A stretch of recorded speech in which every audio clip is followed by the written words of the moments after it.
Welcome back to the Real Recovery Show. We air every Friday at noon, and we're excited about all the feedback that we've been getting.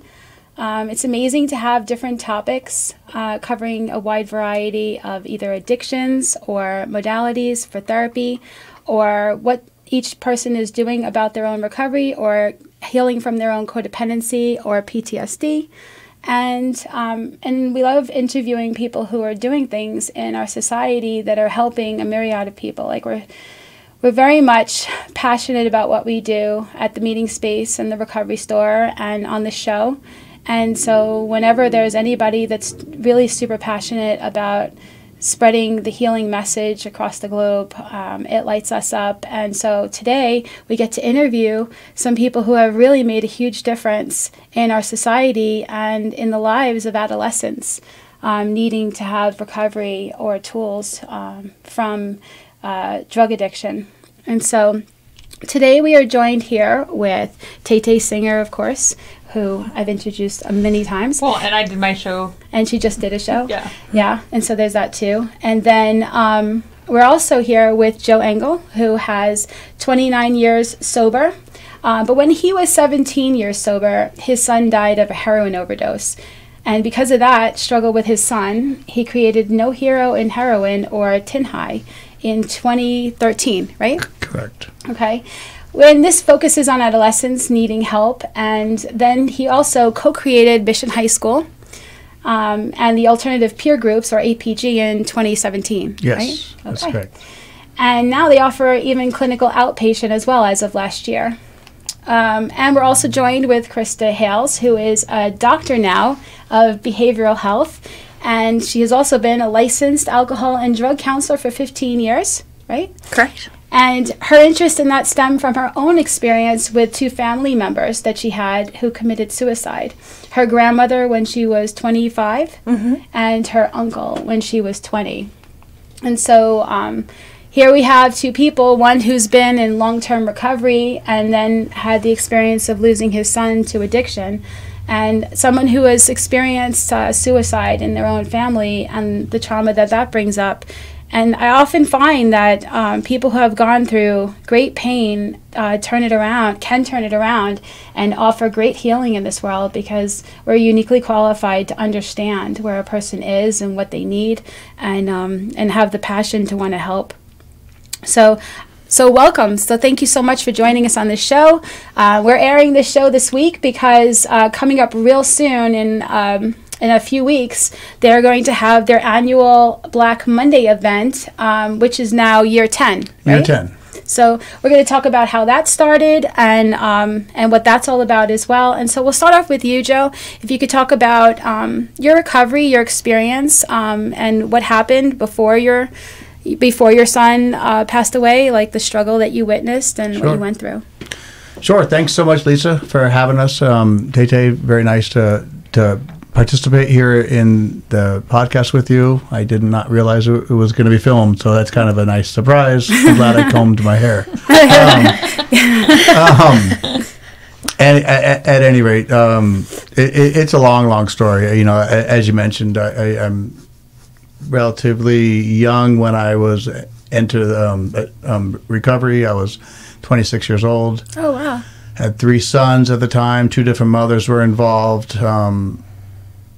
And then through getting clean and sober, you know, I got back together with one of my kids' moms. So before I knew it, I have 4 sons I have 2 5-year-olds, a 4-year-old, and a baby. Wow.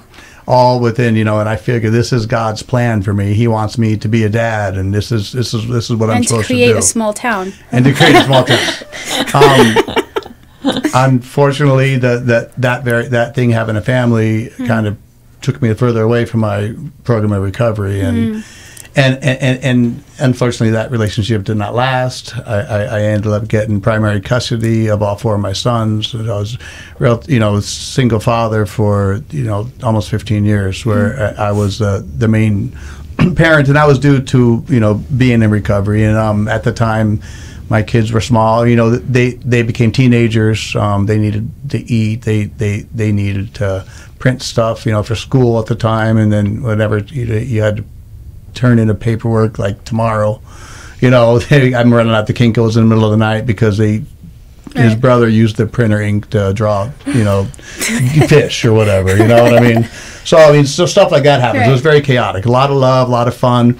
But at the time, I was in construction. You know, there's a lot of I had jumped back into my recovery program full force and ended up taking a lot of commitments there and working, you know, and they're teenagers, so they don't want to hang out with me anyways. And and I don't even notice it, but my two older sons are getting addicted to, at that time, Oxycontin was a drug of choice, and it was all around high school. And they knew you were in recovery. And they knew it, and I was very open. I was very open. I would take them to different, you know, recovery meetings for Were they friends and interested family. when they went? Did they like it? Well, they would go they would go and hang out with, with the other kids, because it was the kids, the parents would be in recovery, and then the kids would hang out in the other room, Oh, gotcha. And so they hung out, so very, very open, and sometimes I wonder, did I, I'm very open. I was very open about it all along. Did I help stimulate that? But I come from a long line of alcoholism. Yeah. There's been no male in my 50s that's lived out of their 50s. They've all died of cirrhosis. In my family. So it runs deep. And I don't realize that my kids are becoming addicted. I feel if you have a choice, it's better to talk about it and be the one that talks about it first anyway. Right. Because my family tree is also riddled with alcoholism, and my mom was in recovery my whole childhood, and she never talked about it. Sure. So I didn't really know any good thing that she was actually experiencing. I just saw what we experienced at home, right? Right. So I feel intuitively that it's a good thing. It's not necessarily going to save somebody. Agreed. Obviously, that turned out to be true on July 21st, 2011, when I came home and found my 19-year-old son passed away. And at that time, after that unbelievable just opening up of your soul, you know what I mean? When you just get crushed and broken open, that obviously I've heard that's when, God, that gives space for God to come in, And I believe that to be true in my case. After some period of grief, I still continue with grief. An underlining disposition that I have is sadness. And certainly that has been enabled me to. Well, it's only been to like a little bit more than a decade, right? Yeah.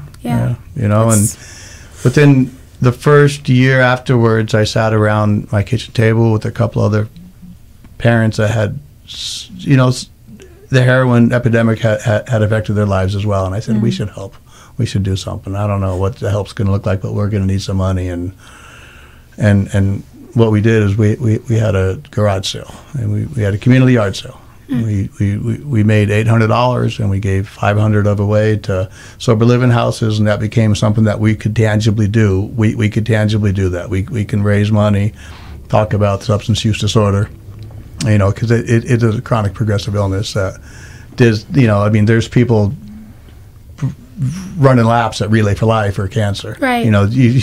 Juvenile Diabetes Foundation. There's a lot of nonprofits doing things like that. Yeah. So I had jumped online and found There Is No Hero in Heroin. Jan Nargi, she had wrote a book called There Is No Hero in Heroin. Oh. And she wrote about her son. She was in Tucson, Arizona. Her son is to my knowledge, is still living.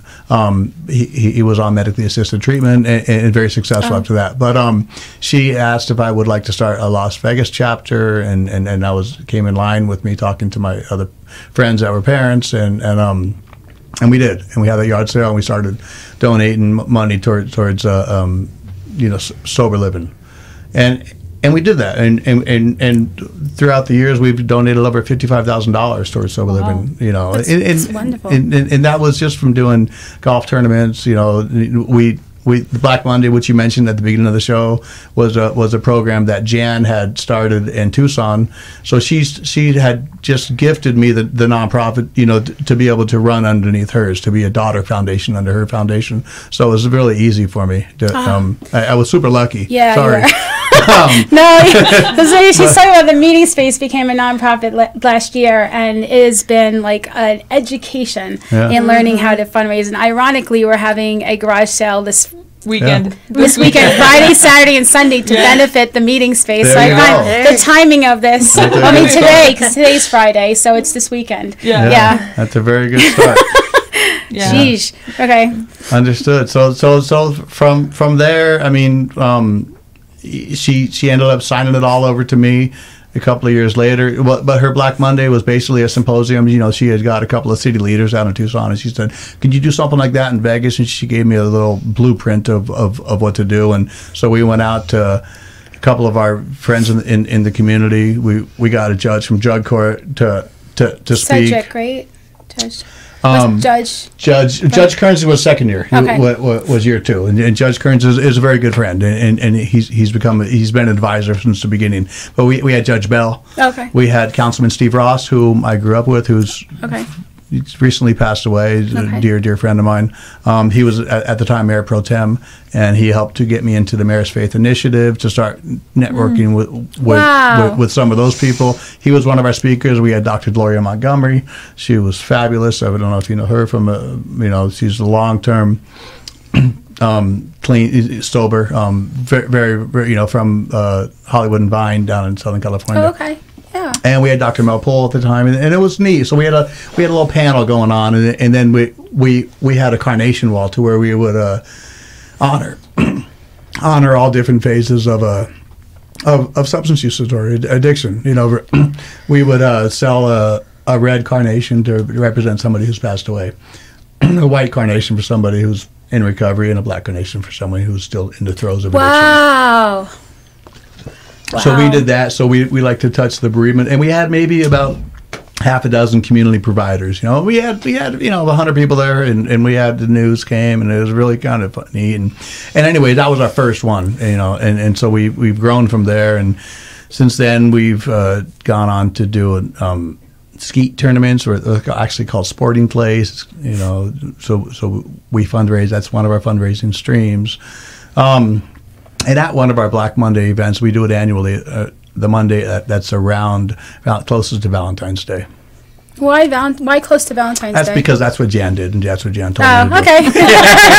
Because those no deep story. No. Or if it is, it's her story. I follow directions very well, and honestly, I've been talked to the past 10 years. People have talked about the name. There is no hero in heroin. It's a mouthful.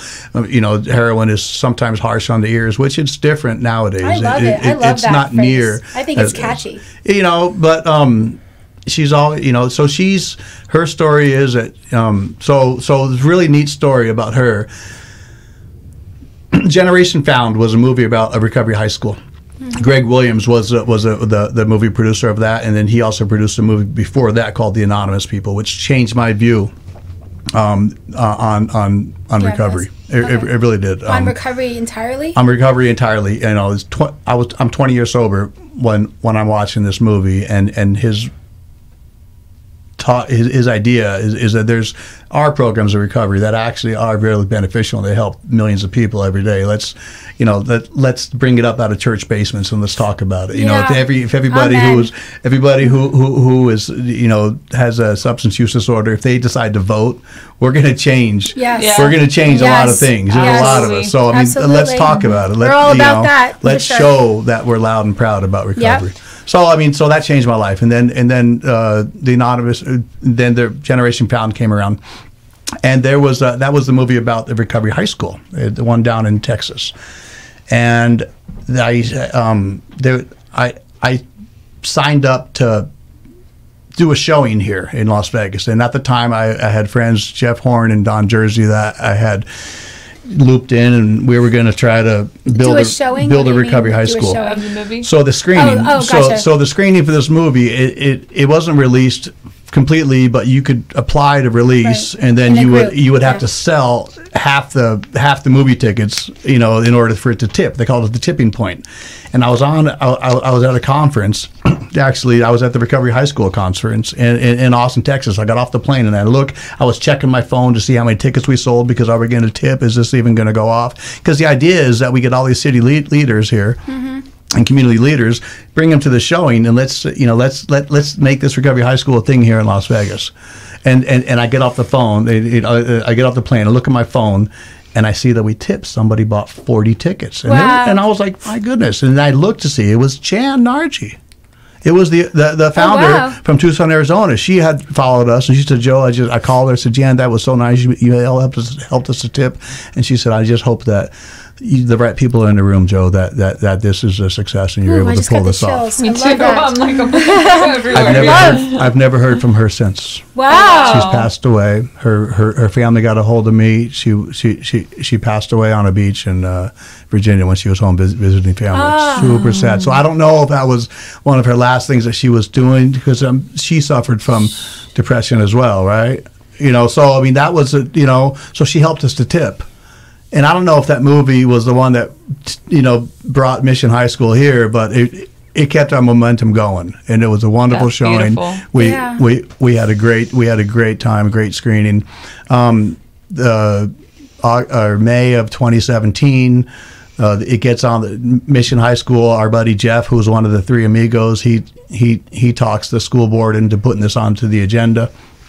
And we go down and bring the power of recovery to the school board meeting. It's a 3-hour meeting. We're like the bottom. We're like the last one on the agenda. We're like and we had people. We brought in a prospective student. Brought in her grandmother. We brought in me, Jeff, the councilman. Brought in wow. There's 50 people got up and you had to call and actually say that you wanted to do public comment at this public meeting, and when they voted, it was a marvelous time. Everybody was wearing my tin hot yellow shirts. I was in the audience, and everybody cheered and erupted and standing ovation. And one of the reporters came up to me afterwards and said, "Joe, I've been covering these school board meetings for years. I've never seen a standing ovation." Wow. That's awesome. So Mission High School was born, and it was born out of grief. That's amazing.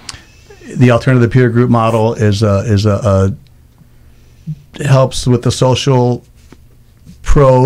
activities, the not so fun things. These kids have been talked to their whole lives. Yeah, I actually went there and spoke recently, and I brought my friend Kira, who's been on an episode for young people in recovery, and she's 21 years old, a year sober, and I felt like they would more likely identify with her. Sure. So I brought her. Sure. And she loved it. And so since then, she filled out the thing to become a volunteer and everything, and she's all excited about that. She's going to school for psychology.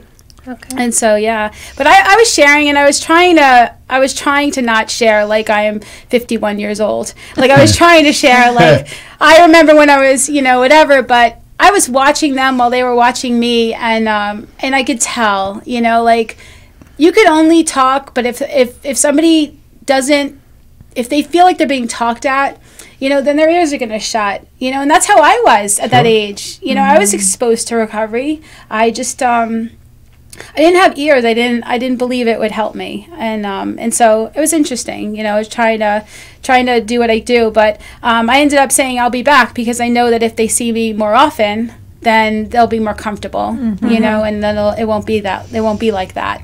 But I loved it. I love the room of it all. I love the video games and the really cool sit on the floor, sit on the couch kind of vibe, and yeah, it's really cool. And you guys have that room, which we're doing a whole episode on APR. So I don't know, APG. I don't know why I'm doing this, but they have this whole room where they have clothes and shoes and boutique stuff that people that the adolescents can buy things from with incentives. Incentives. They earn SID bucks. And they get what do they get, coins or credits or something? My daughter-in-law Sydney, she always wanted to create a giving boutique. Yeah, it's for the giving boutique. And so rather than just giving somebody some free clothes, they actually they can earn SID bucks by going to outside meetings, by obtaining to other. And how they earn them, like by doing going to outside recovery meetings, going right all along those lines. The healthy things. The healthy things, healthy time management. We should actually, when we do our movie sale, which we're doing right now because it's Friday. We should actually look to see if there's anything that they might like. That For and sure. we only open it one day a week, so it's more of an event. So it gives they worked for it, it's valued. That sounds like fun. There's really high quality stuff in there. And they I was like, I like this hat. Yeah. Yeah, there was some really cool stuff in there. And there was a lot of love that went into painting that room and getting it set up. Because we're in the commercial center. It's an older building, and it's tough. It's tough to stay afloat. But we try to make it nice. I would have liked a place like that when I was a teen. Yeah, hands down. Me too, and I was in that neighborhood. Yeah, and I didn't even grow up in New York. I grew up in New York. I didn't grow up here. And that's one of the things that we really strive to work out in 2019. So there's an association for alternative peer groups, that's nationwide, and APG Las Vegas won the best APG startup in 2019, which was pretty cool. We're cool. super excited about that. Yeah. But that's the thing, is how do you make it cool and fun? Mm-hmm. Yeah, it has to be. It has to be meeting them where they're at. Yeah. Oh my God. Yeah. Okay. Awesome. And so, wow, what a story. Jeez, you have to feel the presence of God in everything of this. Every time. So when the APG opened up, I didn't have any money. Jeff said, in May, the school board passed, and we got the Mission High School school board, the school, to build the mission or to rehab mission in like 3 months. He's like, why don't you, start an APG and get that going? And I'm like, so a friend of mine got us into City Impact Center.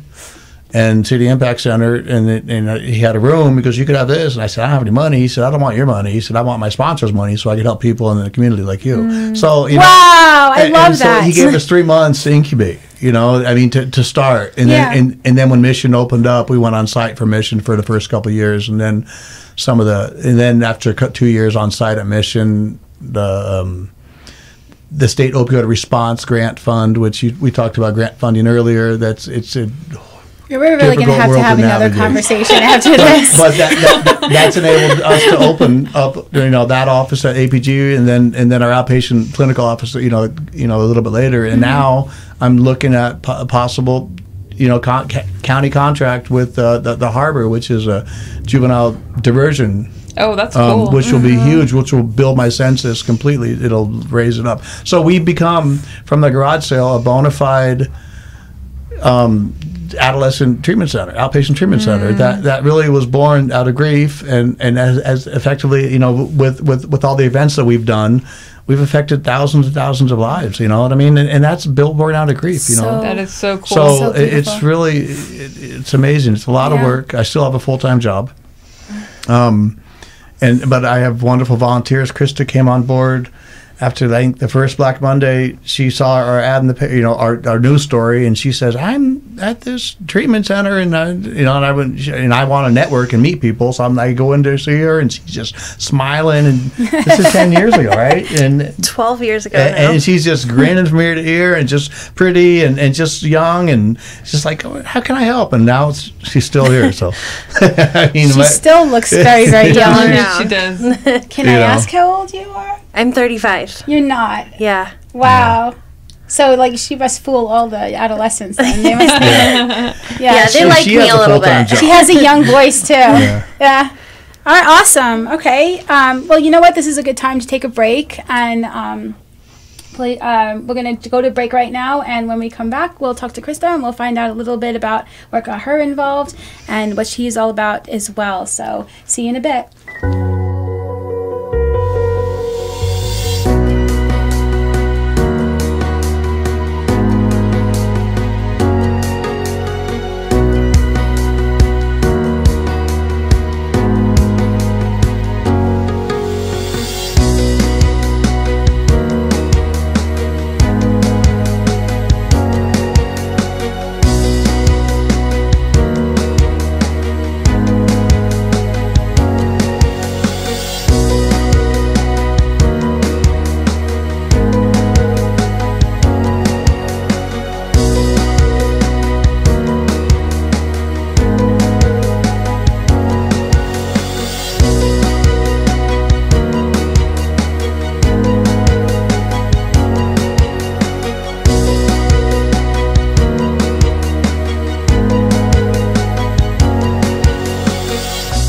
Welcome back to the Real Recovery Show. Please remember that the opinions expressed here are strictly those of the people who gave them. We do not represent any 12-step program, and nothing that you hear today should replace your own intuition or professional medical advice. And you can watch us on Facebook, YouTube, and on Amazon Fire TV. You can listen to us on the PHLV radio app, or you can get our podcast on Apple Podcasts, Spotify, and iHeartRadio, and Alexa, right? That's what it says. So we're on Alexa. The only thing I know about Alexa is I have to keep telling her to shut up when she says something in my house because I have no idea how to use it. And if you missed any of our episodes, you can also catch them all on themeetingspace.com, where they're always posted. Every Friday, we post it up there. Super easy. If you're looking to be on a future episode, please fill out an intake form on that same page where all the videos are on themeetingspace.com. And just click on The Real Recovery Show. Okay, and so now we're back from our break, and I have to cough. And we're all good now. Okay, so we're back from our break, and now we're going to talk to Krista, and we're going to hear a little bit about why she's so passionate and how she got involved in No Hero and Heroin. So this started a long time ago.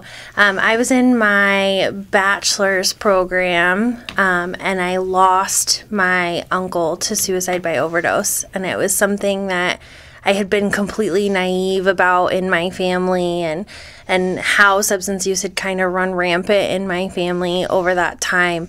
So this was my first, real exposure to it hitting home, and understanding kind of what our family dynamic actually looked like versus what it was on the surface. So I was actually pre-med at the time, and I in turn pivoted. I was like, there's something more to this. What were you studying at the time? I was pre-medical. I wanted to go to school to be a pediatrician. Okay. I had my heart set on that at the time.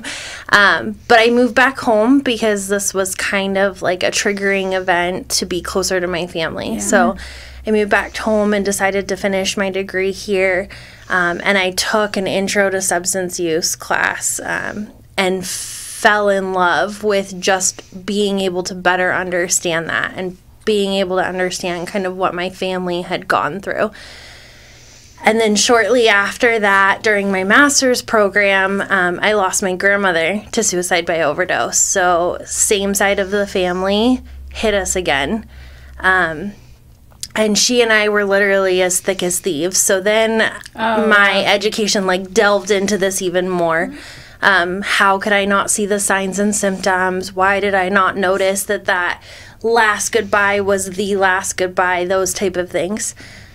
So I had already started therapy at the time because during my bachelor's degree, my professors had always told us that the best therapists are in therapy themselves. So I had kind of already started that, and so I had a good support network to process through that grief and everything. God. Yeah. And I'm very, very thankful for that because things could have quickly gone downhill. Absolutely. So it was a little bit after my grandma's passing that I had saw in the newspaper an article about Joe and his family and what they had gone through. I was working in treatment here, in medically assisted treatment, and I invited him to come meet with me because I knew that I needed to give back in some way so that other families didn't have to go through the same experiences that we were going through, because it literally divided our family, destroyed relationships, things like that. So he came over to the treatment center. We sat down. We had a conversation in person, better understand his story, better understand where I was coming from kind of thing. And it was, how can I help? And so I started volunteering at garage sales, at events, anywhere I could that they were doing at the time. And then turned into Black Monday volunteering, and that kind of really being a safe space for me every year. Started looking forward to that every year. Then one day Joe convinced me that I needed to do more than that. So he asked me to be part of the board. And at the same time, I also kind of took lead on Black Monday involuntarily without him knowing I was taking lead, sort of. I just said, hey, I know we can make this bigger, and I know we can hit more people. So I took it, and I kind of ran with it. I've been the lead for Black Monday now for 5 years. And in that, we've grown it from the little itty bitty 100-person Black Monday that we started with to now expecting over 1,000 people this year. Wow. It's now the largest substance use awareness event in the state of Nevada. Nice. And we pride ourselves in that. I take personal pride in that because I know that's 1,000 people that we're affecting in just a few short hours. And everybody they affect, and everybody they affect, and everybody they affect. 100%. So we always use the hashtag bring a friend. And Yeah. that's why it's continuously grown every year because people come with the idea of just wanting to figure out what it is, but then the next year they come with 10 more people because they now know what it is. And so we've just developed it from there. 3 years ago, Joe asked me to become board president. So the first official board president after him. And since then, we've developed additional activities, such as like our Rock for Recovery event, which is our annual family-friendly concert now that we put on to raise funds for life scholarships for the seniors that are graduating from Mission High School. Wow. And we've kind of just continued to grow things and continued to... I've personally used Tin High as like my safe space for my grief. Wow. I love that. Not everything worked. The recovery road trip was a whole lot of fun, but it didn't make any money. The recovery road trip? Yeah. Yeah, so Where'd you go? They we went went to Disneyland. Oh. We did a day trip to Disneyland. And they had a great time. Yeah. But I had to pay the bills. I said, we got to stop doing fundraisers. We need to do fundraisers. We do a lot of fundraisers. We do plenty of those. Yeah. Pun intended. Yeah. But, it's been wonderful to be able to do things like that. And some of our kids, we bring them on camping trips. Some of our kids, we took a couple years ago, we had a trip, or maybe a year and a half ago, we had a trip to Southern California. Some of our kids never even seen the ocean. And we did a one-day deep sea fishing off the pier. Oh, that's nice. Stuff Camping like trips doesn't cost that much, does it? We do camp every year. Yeah, We do a camp camping's every year. good too because Some it are gets them out into nature. They're not cheap.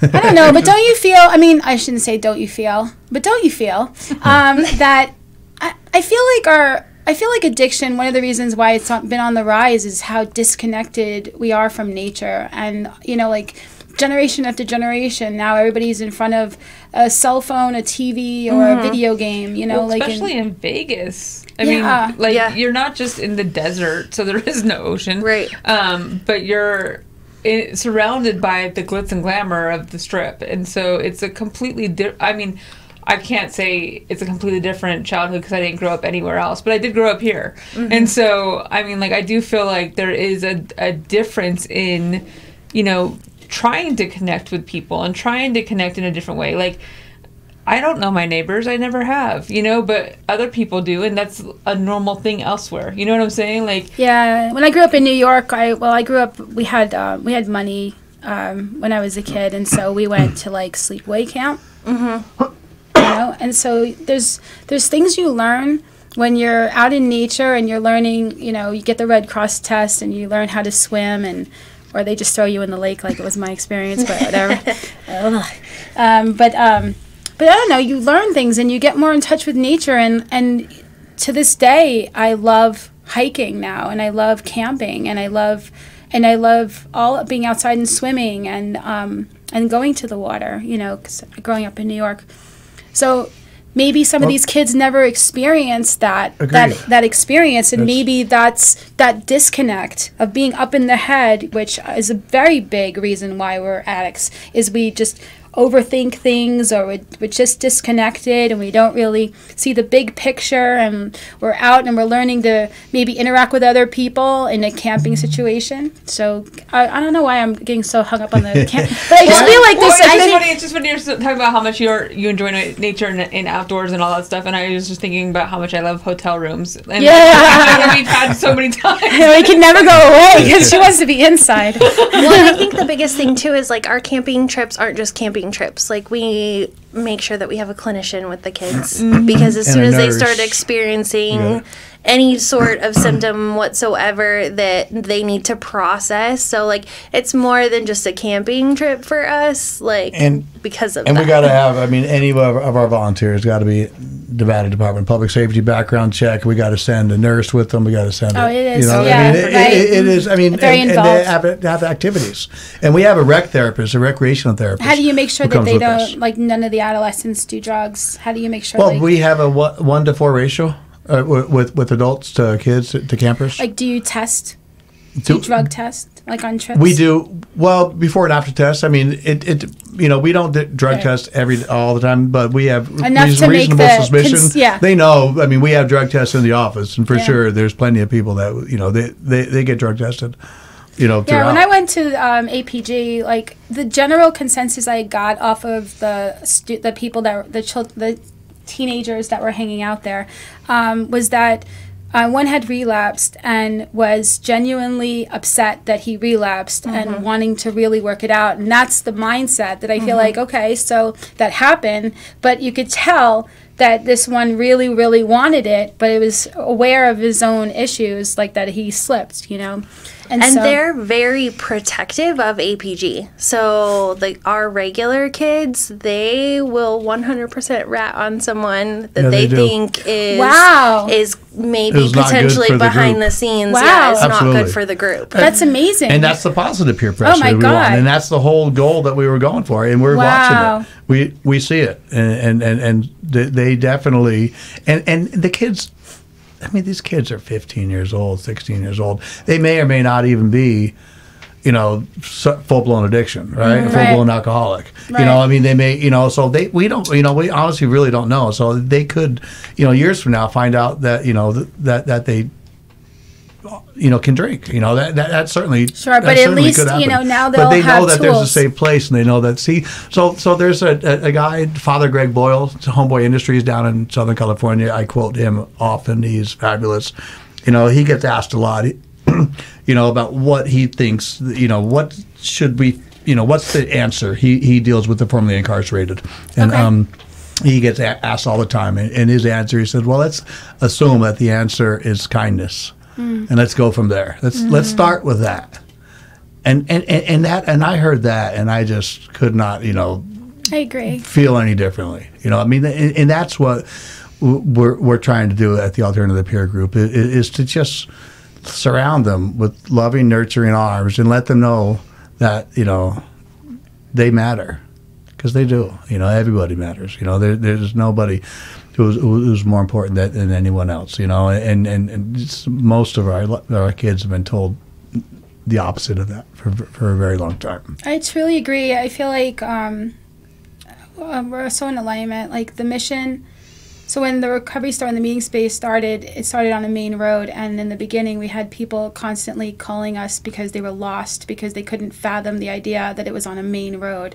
They thought that all the meetings were going to be in some, like, you know, bottom of a church or a back part of an industrial park or something or whatever. And so, but we would say that it's in the front because we shouldn't be hiding this, because we want. Tay and I have this God mission inside of us that whatever we end up getting guided to do, we feel that it's to break the stigma, to like make it so matter of fact. Like, so you got involved in drugs. So you did this. So you were cutting for a bit. So you had this situation where you ended up having anger episodes and all this stuff came out this way. And now, okay, so now what are we doing? What's really going on? Everybody has something. Stuff's coming out sideways. You know, what's really going on? This is what we're doing. And that's the whole purpose of the show. And so when you say, like, why don't we just start with kindness, is because that's where we all can be, you know, because that's all that's really going on, is that people are uncomfortable in their own skin and they're without tools, they're overwhelmed. The story about themselves is way too big for their little bodies to handle, and whatever it is, you know. And so, God, you know, what you guys are doing is so incredibly powerful, because I know that teenage Lisa would have loved that, craved it desperately. But I also grew up in alcoholism. Both my parents were addicted, right? My whole family tree has stuff. Do you find that most of, or what percentage of the adolescents that come to Mission High School or go and are involved or that you're helpful to, do you find with APG, do you find that they come from alcoholism? Do you find that they have dysfunctional childhoods? They come from alcoholism or dysfunction, oftentimes. I don't have I was just talking to staff earlier today. I need to have more numbers, more outcomes, more of this. I need to be able to throw this off, just spit it right out. But I don't know. But you'd say most. More times. Because it makes the most sense, I mean, where are you going to learn the tools you need to be able to cope with things? Like when your grandmother, so when your grandmother and your uncle committed suicide, did they have addiction or were they just depression? Uncle did. Grandmother did not. Grandmother was depression. Okay. And just had easy access to lots of medications in a very quick, short time. Right. Yeah. My grandmother drank an entire bottle of Listerine on medication, and they took her to the hospital, and she was like, I don't know how old, just 80, 90 something years old or something, and it was just like, wow, you know. But yeah, so I'm so sorry about that. She made it though. Anyway. So, yeah, I mean, if you don't have the tools, and when you're growing up and you feel so alone and dysfunction, you'll feel separate from other people, you'll feel terminally unique. It's one of the reasons why we can become addicts. It's not the only thing. It's a separation. But it's that feeling of being separate and unique and different and just alone. It's the alone. Yeah. I mean, really, if you think about a teenager, they're trying to figure out who they are, already. That's already it. And if they feel like nobody gets them, and then if they feel like they don't have the tools on how to handle, when maybe they're feeling bullied, or maybe they're feeling like they're failing or not enough in some way, or maybe school's hard or something, or peer pressure or whatever, it's like if you don't have the tools and you don't have a safe place to be able to have a conversation in the don't talk, don't trust, don't feel environment of dysfunction when you're a kid, And if the only people that are reaching out to you or making you feel a part of are the people that are using, then what other choice do you have? Either be alone or be high, and that's a hard choice. Yeah. People want to comfort. I mean, you want to, right? Even to this day, I want to be comforted. Right. To this day.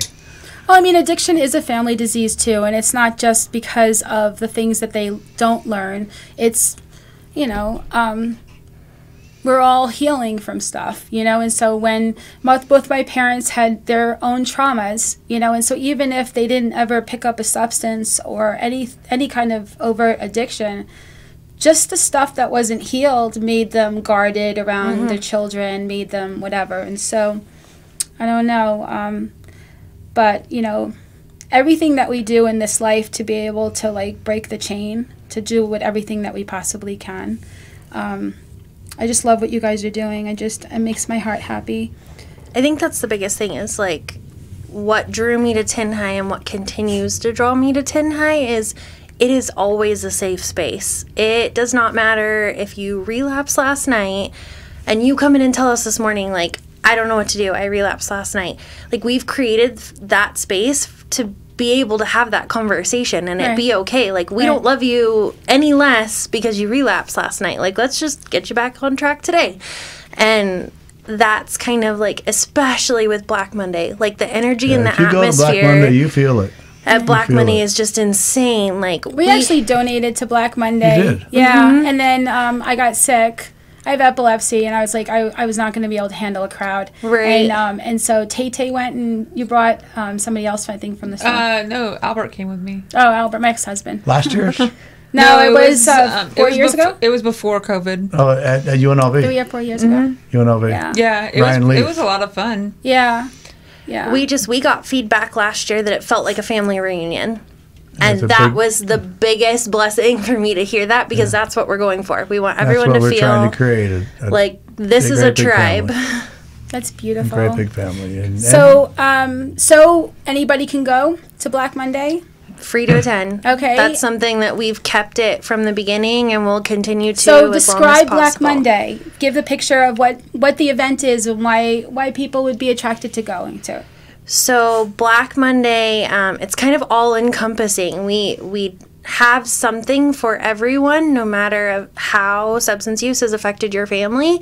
It is the largest recovery resource fair in the state. So already, as of right now, we have 70 resources from across the state, both north and south. Yeah, like it's literally shocking because it goes up about 5 to 10 resources every year. So is that like 70 tables? 70 tables. Wow. Everywhere from... There was maybe 20 or 30 when I was there. Yeah. I think we had one of the tables. Yeah, we had one of the tables. Yeah. Yeah, so it's everyone from treatment to sober living to medical providers to lawyers to real estate agents that are looking to help individuals in recovery buy their first home. Like it's literally everything across the gamut. This year we're doing a couple of different interactive memorial kind of displays. So we're collecting individual stories this year on a gigantic banner that's going to be displayed at APG after, because our theme this year is more than a memory. And so we're trying to take those memories and turn them into a movement. So we have that going. We're going to have another display this year to represent the total number of overdoses last year, which usually is pretty impactful with that. We have our flower wall, like Joe talked about, that continues year to year and fills up more and more, hoping that at some point we tip the scale and we get more white flowers than we do red or black flowers that are up there. We also do Narcan trainings, so we do overdose prevention, and this year we're actually adding in harm reduction trainings too. Oh, awesome. So if we have anyone attending that's still in the throes of addiction, we can help them at least be a little bit safer. And we give out free overdose reversal kits, including Narcan in them. This year we're also giving out fentanyl test strips for anyone that needs them. We have part a photo of the harm booth. reduction. Part of the harm reduction, yep. And then we have a photo booth that we always do that's always fun. This is a different photo booth. This is the cool one. This is So the we have 360. a 360. Spin 360. Oh, God. Yeah. What is that? So that'll be unique and different this year. And then we do a program where we bring in a keynote speaker. We give out 4 recovery-related awards to people in the community, like Hero of the Year, Boots on the Ground, those type of things. Who's the speaker? So this year it's Brandon Novak. He's a best-selling author, former professional skateboarder. He was the first skateboarder to ever be endorsed by Gatorade. Oh, wow. Okay. He was a teenager. He kind of mentored under Tony Can we Hawk. say the show he used to be on? He was with Johnny Knoxville and Steve-O. And the On Jackass. Viva La Bam. What show? It was Jackass. on MTV, Jackass. And Jackass. Viva La You Bam. never seen Jackass? My kids grew up watching that. They loved it. It's Those kinda guys my used to do generation. some- 51 years They old. used to do some really bad. They used to do some crazy stuff for sure. For sure. I've heard of it. I remember watching it as a kid. Yeah. It was hilarious. We Yeah. constantly have conversations of what one of us remembers and one of us doesn't. Right. Yeah, so he's coming out. He has a super unique story because he literally had it all. He was a millionaire 3 times over, and his addiction just got the best of him, and so he lost all of his endorsements and had to literally go rock bottom. Took 13 treatment attempts before it finally clicked. Wow. He has a best-selling book that It would was be on... good to have him on the show, too. Yeah, let's try to get that arranged. All right. Well, we're nearing the end of the hour. We have a little bit under 10 minutes left. Is there anything that you would like to say to get the message out to anybody who's listening about how they could be involved in it, or if they're struggling with their own addiction or potential addiction as an adolescent, or if they're a parent or a family member? So something I'd like to just throw out there when I was talking to my new clinician who's coming on board, when I was talking about Black Monday, and I said 1 in 3 families suffer from experience substance use disorder at some level. Black Mondays, we should be having that at the Elysian Stadium. That's how many people are affected. She's like, Joe, but what's the draw? What if that's true? Then what is the draw? What is it? So that's something that I think it's a question I want to work on. Is that if it is true that addiction and substance use disorder and mental health disorders affect 1 in 3 families, what is the draw? What can we offer them at a Black Monday event to bring them in to get that information out there? And certainly, it is, a keynote speaker, but there's got to be something else. What is it? Something else that I'm missing. So that's what I thought maybe we could just work on. I don't know. I mean, 10 years we started with a garage sale, and it seems like in order to get followers or to get anywhere I've had to create some sort of content. Whether what is in the beginning, I created an email list. It'll come. Yeah. I created a website. But No, I believe it'll come. Some sort of like recovery, positive program of just like, hey, like plug into this, get these free groups, free classes or whatever with this. Plug into this, and your child can do these. Your teenager can do this program and get these, things on their record that looks good for when they do whatever, stuff like that. It's so difficult to reach into a dysfunctional family because the dysfunction wants to contain itself, right. know? Well, and so unless somebody is in it actually admitting that they're struggling with some aspect of it, whether they're the parent struggling with the kids or the kids struggling with the parent, there's just this hey, let's not let anybody know that this is going on. So like on the individual level, they're stuffing feelings and they're trying to fake it and not let people know that they're suffering. But as an aggregate, the dysfunctional family does it. Like there's dysfunctional families that you can never tell anybody what goes on in this house. Like that you could not do that. Right. And you feel like a sense of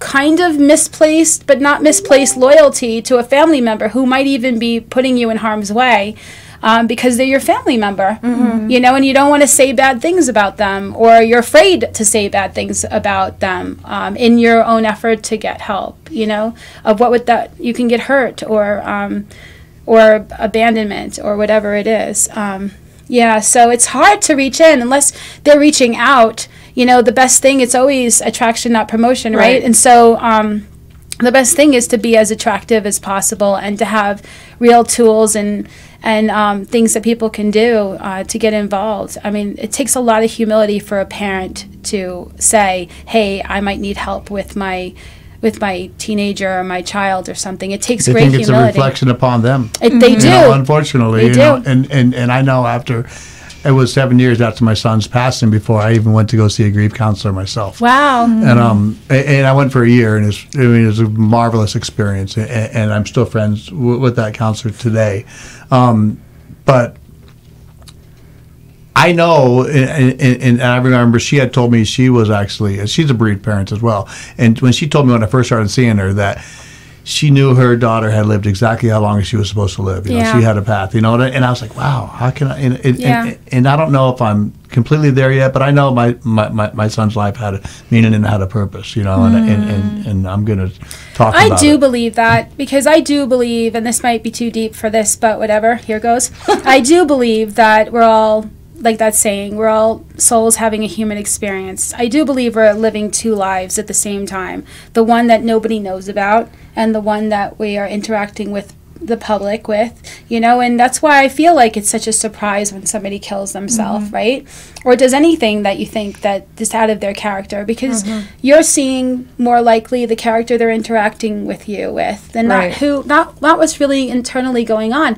But on the deeper level, there's the stuff that we go through with our headspace and the stuff that we need to release, but there's also, because everybody has that fundamental idea of God within them, whether you call it God or not. You could be an atheist and still call it gut feeling and just your own instinct, right? But everybody has something within them, and that is our deeper walk, and everybody has the deeper walk. And they might be blocking it and being busy and focused on all the other things. They might be codependent and focused on another person, or they could be, in addiction themselves. But it's always there, and it's always calling for them, and there's this experience. And so my belief is that the body is the temporary experience and the soul is having this consciousness experience, and whatever they're supposed to experience to whatever their own classroom that they're in, that's what they're here to do. And so, you know, when somebody passes away, I look in my mind, I just look to them as the soul, not the body story that I had about them. And that helps me to connect to them, and also to help me see that, you know, just like I didn't know what my highest good looks like in the form of just this life, I couldn't possibly say I know what somebody else's highest good looks like, and nobody knows the deeper things that I've walked through, even though I'm doing a lot of effort in trying to tell you guys all of it. But the truth is, this is a walk that's like, it's a solo walk each of us go on deeper down, you know, where we have our experience and we're working stuff out and we're questioning stuff, and we're trying to do like what you guys are doing, so obviously what we're inspired to do. You know, and so in the grand picture, look what's come from it, you know, and so I mean, I truly believe that. I'll say this last thing on the subject. I actually called my mother, I think a month ago or something, and I said, you know, everything that happened in that house, it couldn't have done a better job to really cement in me how much recovery and healing are needed in our society. And I think that if I had maybe one less of those experiences, I wouldn't have really had such a like an understanding and a passion. And if I personally didn't go through the homelessness, the drug addiction, and so, you know, sleeping with people for money and all the things that happened, the health issues and all the stuff that happened and the nearly dying and all that stuff, if I hadn't had that, I wouldn't have what God has me seeing things from that perspective. I would have probably had a nice little cush life, you know, and been like, oh, I'm so sorry that person is dealing with that, you know, and not had any kind of understanding whatsoever. And my life might have been happy, but it wouldn't have had this purpose, right? And so, and I don't feel that the soul stops. And so who your son really is, you know, knows this. And I know that. And so it's all for the highest purpose, right? Yeah. And so we all live our life here, and we do what we feel is the best that we can, and what we're here to learn, we learn, and what we don't, I don't know, we have more experiences that help us. That's my opinion. Take what you like and leave the rest. And I used up the rest of the time. I was just going to say one thing, though, about that, you know, about how, like, you feel like we could, if the people that are impacted by this showed up, it would fill a stadium. And I feel like that part of that is what you were talking about earlier with the stigma. Because, I mean, we've talked about suicidal ideation and suicide a lot on the show, and for me, like, some of the most impactful suicides were Robin Williams and most recently Twitch, because they're two of the most, like, jovial, happy, humorous humans that we've seen in the public eye, and they were so depressed. And so, like, for me, and I know I've said this a few times, I'm sorry I'm getting choked up, because, like, this is, like, my thing, like, this stigma keeps killing people. So until we kill the stigma, the stigma is going to kill. And so, like, for me, like, that's the biggest thing, is if we could kill the stigma, we would totally pack Allegiant Stadium, and we'd have to do it for 2 days. You know, like, it's the stigma that is killing people, and so that's the next big thing to kill. Which is not just an addiction. This is perpetuated by society, because society is all about, you know, having it all, looking like you have it all. You got to look good. You got to have all the cash and prizes, and the kids, and the this, and the degrees, and whatever. And it's all about that. You know, it's not at all about what's really going on. And so if it takes a bunch of addicts and people who have really struggled with other people's addictions or traumas and stuff, if it takes people who have felt deeply and have been so affected to rise up and have a real conversation and have nobody tell them anymore, like, don't talk about that. There's nothing that we can't talk about. because it's the silence that's killing us. And so, yeah, like whatever it is you feel guided, because you are obviously driven and you guys are obviously inspired. I'm sure that whatever it is that's going to attract and provide some genuine resource for more of the adolescents and more of the families to get help, it's going to happen, because we're all swept up in this movement right now, and that's bigger than all of us. And I'm grateful for that, because it's better than where I was.